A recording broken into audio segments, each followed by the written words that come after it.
മലയാളത്തിൽ നടനായും സംവിധായകനായും തിളങ്ങിയ വ്യക്തിയാണ് വിജയ് മേനോൻ. 1981 ഭരതൻ സംവിധാനം ചെയ്ത നിദ്രയിൽ നായകനായിട്ടാണ് വിജയ് മേനോൻ സിനിമയിൽ എത്തുന്നത്. പിന്നീട് നിരവധി സിനിമകളിൽ അഭിനയിക്കുകയും ഏതാനും സിനിമകൾ അദ്ദേഹം സംവിധാനം ചെയ്യുകയും ചെയ്തിട്ടുണ്ട്. ഇപ്പോൾ തന്റെ ആദ്യ സ്ക്രിപ്റ്റ് മോഷ്ടിക്കപ്പെടുകയും അത് പിന്നീട് ഒരു ഹിറ്റ് സിനിമ ആയി വരികയും ചെയ്തതിനെ കുറിച്ച് സംസാരിക്കുകയാണ് അദ്ദേഹം.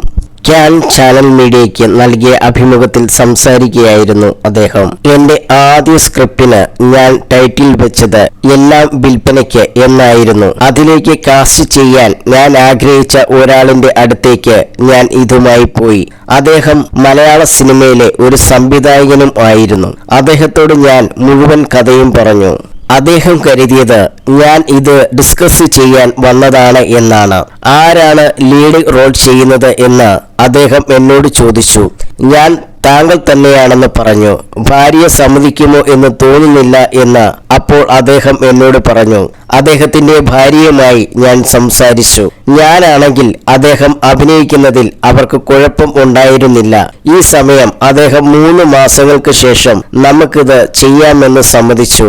ഞാൻ സിനിമയുടെ ലൊക്കേഷനും മറ്റും ശരിയാക്കി. അങ്ങനെ 3 മാസങ്ങൾക്ക് ശേഷം അദ്ദേഹം തിരിച്ചു വന്ന അദ്ദേഹം എന്നെ അദ്ദേഹത്തിന്റെ അടുത്ത പടത്തിന്റെ പ്രിവ്യൂ കാണിച്ചു. പ്രിവ്യൂ തുടങ്ങി 3 റീൽ കഴിഞ്ഞപ്പോൾ ഞാൻ അത്ഭുതപ്പെട്ടു. ഞാൻ എഴുതിയ അതേ സ്ക്രിപ്റ്റ് ആയിരുന്നു അത്. അദ്ദേഹത്തിന്റെ സ്റ്റൈലിനു വേണ്ടി കുറച്ചൊക്കെ വ്യത്യാസം വരുത്തിയിട്ടുണ്ടായിരുന്നു. പ്രിവ്യൂ കഴിഞ്ഞ് വൈകിട്ട് ഞങ്ങളെല്ലാവരും ഹോട്ടലിൽ ഒരുമിച്ച് കൂടി. അവിടെ ഭരതേട്ടൻ അദ്ദേഹത്തോട് എന്ത് പരിപാടിയാണ് കാണിച്ചത്, ഇത് അവന്റെ കഥയല്ലേ എന്ന് ചോദിച്ചു. കാരണം എന്റെ കഥ ഭരതേട്ടനും അറിയാമായിരുന്നു. പക്ഷെ അദ്ദേഹം വളരെ കൂളായി മറുപടി പറഞ്ഞത് അവൻ വേറെ എഴുതിക്കൊള്ളുമെന്നാണ് വിജയ് മേനോൻ പറഞ്ഞു.